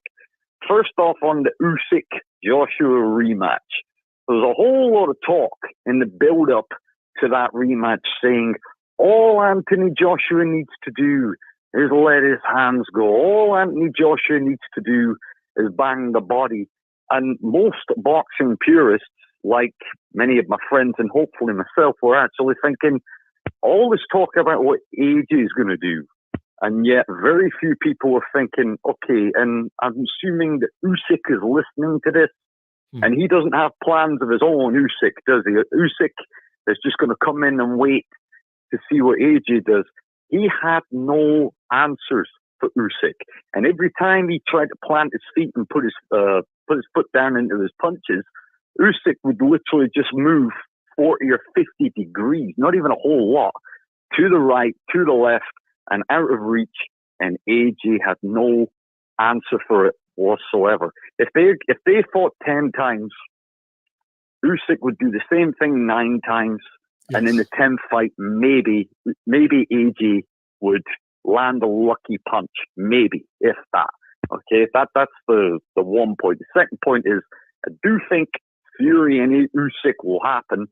The problem that Usyk is going to have in that fight is, although he's got great skills, in and out movement, head movement, foot movement, the whole lot, the issue that he does have, and Fury will take advantage of it, is lack of a respectable punch up at heavyweight.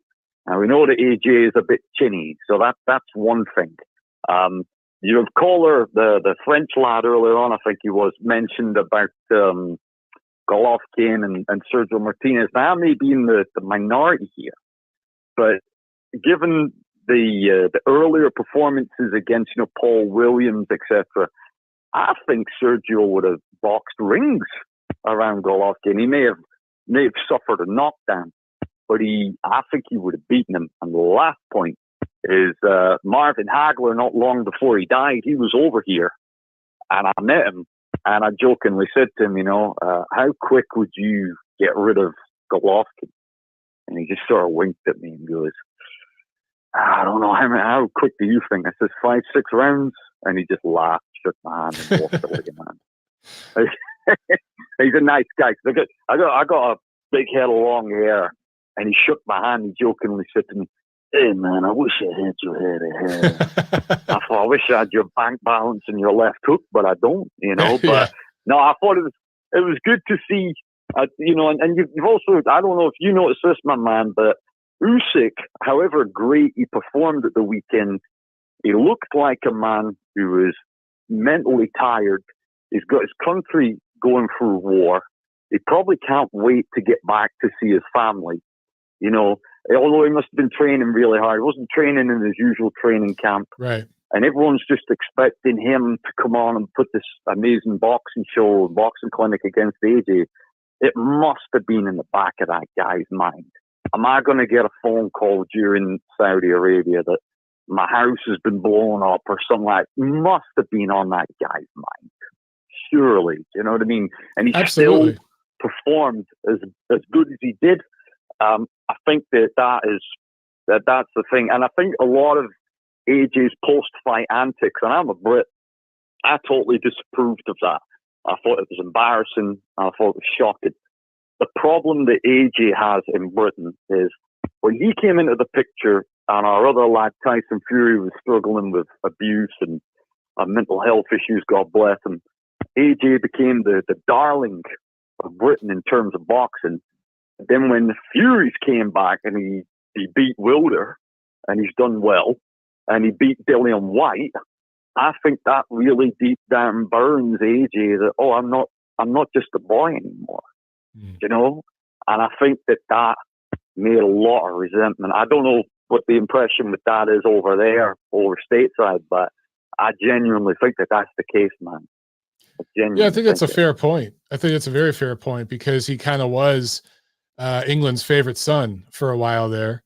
And then when he lost to Ruiz, it kind of changed things. And then Fury had this run with, the Deontay Wilder fights. The one thing, Fury has said some things that the media over there was upset about. So, he's had some bad press over there too. But he's seen as the more superior fighter right now. He's because he was the champ. So I think as well, Brits love sportsmen that wear their heart on their sleeves. I mean, I don't know if you'll be familiar with Nigel Benn, won't you? Yeah, the middleweight champ, right? So Nigel Benn used to say a few things that made you go, God, don't say that on TV. I met Nigel Benn a few years ago, one of the nicest guys. Of course. Really, a lot of these guys play it up for the camera. You meet these guys, as you mentioned, Marvin Hagler, who is really seen as a hard ass for years when he fought. He turned into like a happy grandpa. He was just a sweet man, just lovable guy. Yeah. I mean, it was a shame. I mean, he was in such great form, but I think, I generally think, Golovkin will probably give his all against Canelo in that third fight because Canelo is probably just as big over here now as he is in America and Mexico. Like I say, I've been all over America. You see his merchandise in the shops. When Canelo fights, the TV over here is just the same. But I think what will probably happen is Golovkin will give his best, and he will. He will.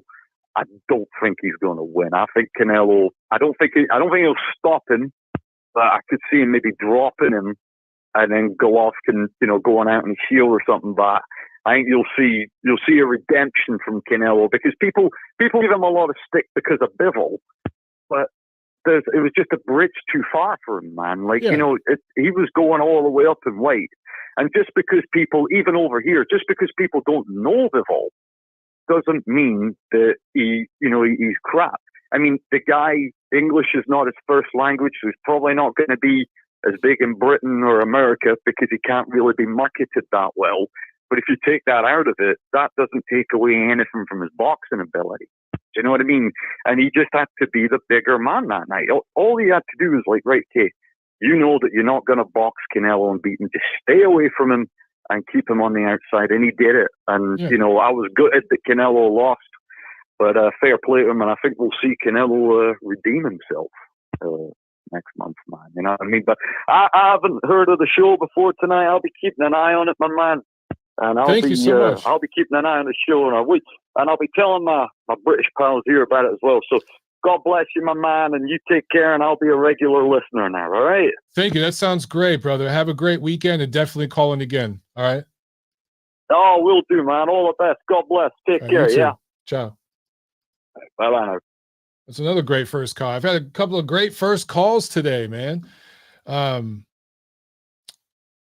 will say, I agree with a lot of what he said, but with the Sergio Martinez thing, by the time Triple G was ascending, Sergio was declining, and he's had issues with his, I think it was which knee was it? I can't remember right now if it was the left or right, but he was starting to have issues, knee problems. His body was starting to kind of break down, and I thought he lost to Martin Murray. It was real close. You could make an argument that Martinez won. I was a big Sergio Martinez fan. I thought he was a damn good fighter, really, really good, underappreciated fighter by a lot of American fans.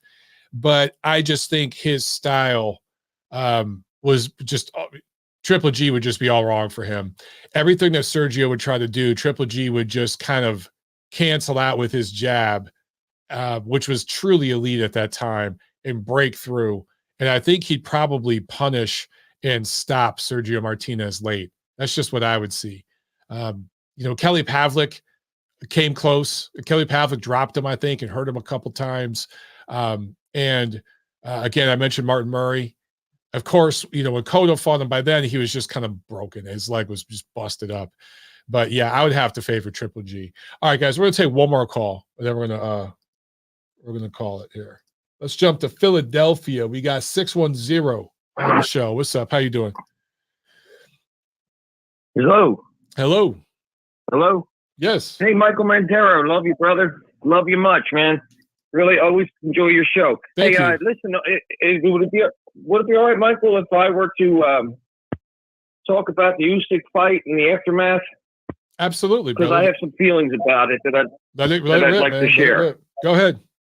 Yeah. Okay. Well, Michael, the first thing that pisses me off about the whole thing is, number one, Usyk stole AJ stole Usyk's moment from him.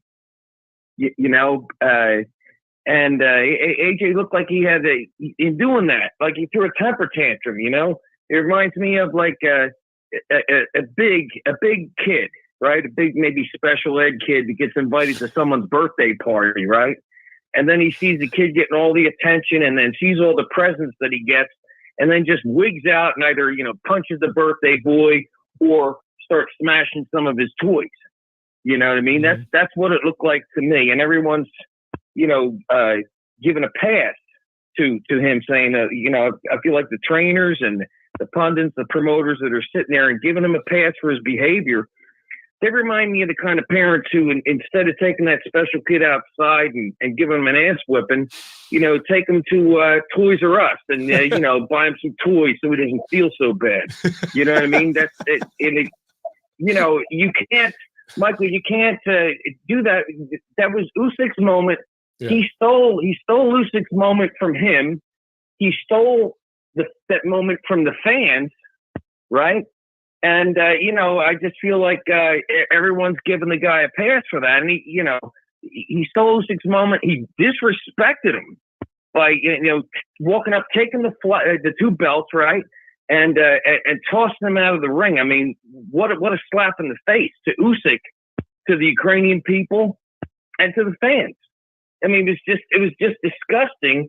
And I don't hear anyone saying to AJ or about AJ, hey man, you really violated so many rules.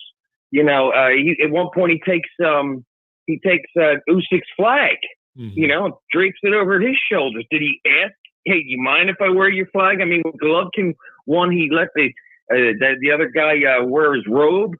You know what I mean? But the guy didn't just take his robe off and put it on. You know what I mean? Yeah. It's all about Murata. And then another thing that really, right. And then another thing that got me, that I really saw, is AJ the Muslim? I think so, but I don't know. I honestly don't know. Okay, well, but here's a lot of people might have missed this. Usyk, I'm not a religious guy myself, but I have enough respect for the people's customs and whatnot. When Pacquiao would want to fight, first thing he would do is get down and pray in the corner. Well, Usyk got down on his hands and knees to thank his Lord, for the victory. And, AJ interrupted that. Now, what if Usyk turned the tables around and had done that to AJ? Well, what would be hearing, man? You don't interrupt a Muslim when he's praying. You just don't do that. And it was just wrong on so many fronts, Michael. And I'm a boxing fan. I don't like seeing people get their moments stolen. Who do you think you are to sit there and take the microphone and that's a sense of entitlement. I mean, he's just like a little brat, sit there, and you can't sit there and say, give him a pass and say, AJ's socially retarded, because he knew just what he was doing. He says, hey, I'm sorry, but I'm stealing this. I'm stealing your moment. I'm making it all about me. You know what I'm saying? I mean, what balls? Like grandma, what big balls you got? You know what I mean? So Yeah. I can't stand. I didn't see that. I didn't You see know, it breaking I up a heard- prayer. Look, man, you're breaking up a dude's prayer. That's really kind of messed up. I mean, that might be the worst part of all of it, honestly. I didn't see that part. Yeah, but, I thought, you know, that's pretty bad. if you turn it around, you don't go interrupting a Muslim while he's praying. We would never hear the end of it. But no, everyone's giving on the pass. The press, you know what I mean? It was unfortunate. I loved it that what's her name? Savannah Marshall said they asked her, "What do you think of it?" She said, "I thought it was embarrassing. It was just embarrassing." You know, I love Savannah Marshall, by the way. I think she's gonna. I think she's gonna beat the living daylights out of Clarissa Shields. And that's coming up. That's coming up in what? Yeah. And you know weeks? what? It wouldn't surprise me if afterwards if she wigs out and fucks up. You know, because she's the self-proclaimed GOAT. She's got GOAT written on her clothes, embroidered on her clothes. She's got a necklace that says the GOAT. You're calling yourself the GOAT. It's not like someone in the boxing administration said, "Hey, you're the greatest woman of all time." You know, you're calling yourself the GOAT. So what's going to happen when she beats the living daylights out of her? And I truly believe Marshall will. I don't think her ego is so big. I don't think she's going to be able to deal with it. We might have another wig out moment after that fight. That'll be interesting to see. Yeah. Well, listen, Michael, that was my piece, you know, what I wanted to say. And, you know, keep rocking, brother. I love you're really objective and you got, you know, all the information, you know, you got one of the best boxing channels out there. I'm a huge fan, brother. Thank you so much, man. I appreciate it, Doc. Good call, man. It was fun calling again. Thanks a lot, Michael. You take care now. You do. You take too. care. Ciao. All right, bye-bye. Oh, man. Junior with the super chat. Thank you, Junior. He says, "Yo, Mike, never get the chance to see the live show from Australia." We got a bunch of Australians on the chat. I love it, man. He says, "Is it me or did Usyk's glove size look 6 ounces bigger than AJ's? Love the content. Peace." You know, did they have different brand of gloves? Because if they have different brands, that could be it. But guarantee you it's the same size. The commission has to approve all that. The reason why Usyk's gloves might have looked bigger is because his hands are so much smaller and he's so much smaller than AJ. So standing next to AJ, if AJ's wearing 10-ounce gloves and Usyk's wearing 10-ounce gloves, the gloves are going to look a lot smaller on AJ and a lot bigger on Usyk. Does that make sense? And then sometimes the brand of the glove, the cut of the glove, you know, can change, and where they put the padding, how they do the padding, all of that can make a glove look smaller, bigger, whatever. But guarantee you they were the same size gloves. Absolutely, because the commission has to approve all that stuff. I appreciate the love, man. Appreciate that. All right, guys. Man, we got a couple more calls. We're running up on 2 hours. So look, I got a few minutes left. Nacho said he wants to talk about what he calls Maravilla slander. So let's get him on. Nacho, you got like 3 minutes, dude. You got like 3 minutes. So here, we're gonna bring him on, let him rip. Nacho, what's up, man? All right, Go. Mike, I'm gonna make this quick because I saw this slander in the chat. It's got to stop. People got to realize that Maravilla from 2007 to 2012, prior to the Chavez Jr. fight, he was damn near untouchable. That guy's style, to me, I think would have legitimately given Golovkin problems, because people forget Golovkin, before he came to America, one of his last fights was against a faded Kasim Uma, and he had to go to war against him just to win that fight, Mike. Mm-hmm. People need to go watch that fight. So if a faded Kasim Uma was giving Golovkin hell, what would a prime Maravilla, who has a style that's very awkward and troubling, what would he do to Golovkin? I just think people are disrespecting Maravilla way too much right now. Like, they're acting like the Maravilla that they saw against Martin Murray and Miguel Cotto was the Maravilla that we saw the entire time when he was fighting, and that's not the case. I think I agree with you. Short memories when it comes to that. No, I completely agree with you. And like I said, I was a big fan of Sergio Martinez. But let me ask you this: he started his career at 47. in his prime, we're talking about prime now. His prime was at 54, really, maybe 60 for a little bit. But would he be a little undersized, and could he be outmuscled by Golovkin? That's my thing. Golovkin covers up, jabs straight down the middle, jabs to the chest, breaks him down a little bit. Couldn't you see Golovkin winning that fight, or are you convinced that Maravilla wins? Possibly, but I think people are giving they're kind of undervaluing how good Maravilla was. Yeah, he wasn't a guy that was necessarily going to go to war with people. He was going to try to outbox people, and his style made it difficult for people to really hit him clean for the most part, especially when he was in his prime. That's my only beef with this whole, Golovkin would have just like cut through him like a hot knife through butter. I think that's kind of wrong. I agree with you on that's that. just my opinion, Mike. No, I completely agree with you. I agree. Yeah.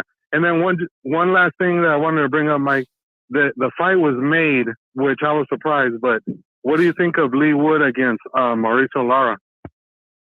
I like that fight. Where are they doing that? Are they doing that in the UK? It's going to be September 24th. What?